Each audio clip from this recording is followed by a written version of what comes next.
Who is Allah? Jalla Jalaluh. Allah is not an idea you hold. He's the reality holding you. Before you think of God as something, pause.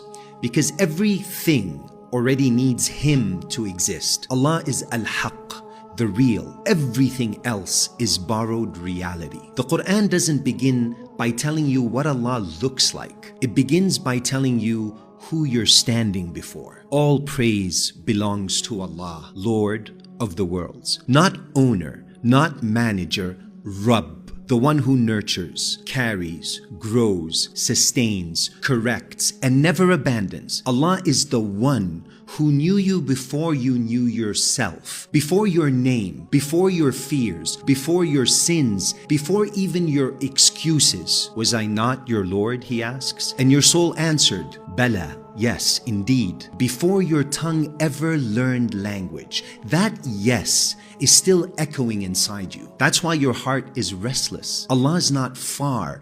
Distance is a makhluq, a creature. He created it. We are closer to Him than His jugular vein, closer than your thoughts, closer than your memories, closer than your voice narrating your life in your head. You don't move toward Allah by traveling. You move toward Him by seeing clearly. Perspicacity. Allah is the one who acts through causes but is never trapped by them. You call it luck, you call it coincidence, you call it timing. Allah calls it permission. The fire didn't burn Ibrahim alayhi salam, not because fire forgot how to burn, but because fire only burns when Allah allows it to. So when something works in your life, it's not because the door was powerful. It's because the opener, Al-Fattah, was present. Allah is the light of the heavens and the earth. Allahu nuru samawati wal ard. Not a light, the light by which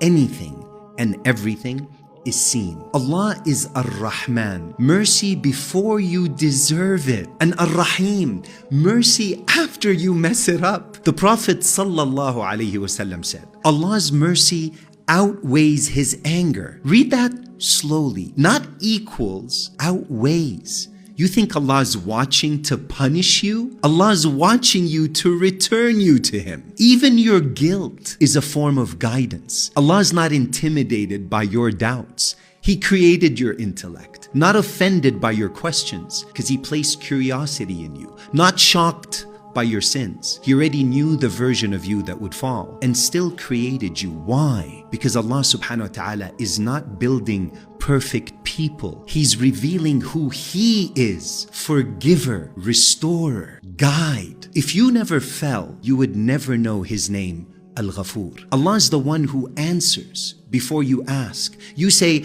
I made dua and it didn't happen. But what if it did? Just not in the form your ego requested. What if Allah answered by protecting you, or delaying you, or rerouting you, or breaking you so you could finally soften? The Prophet sallallahu alaihi wasallam said, amazing is the affair of the believer.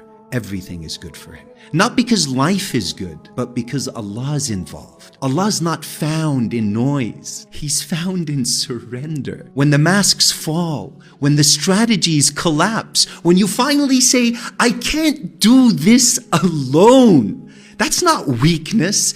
That's Tawheed becoming real. And here's the part that hits home. Allah's not waiting for you at the finish line. He's the one walking you every step, even when you think you're lost, especially then. So who is Allah? Allah's the one you were never separate from, only distracted from. And the moment you stop mistaking the doors for the one who opens them, you don't find Allah, you remember Him. And when that happens, nothing, I mean nothing, looks the same again.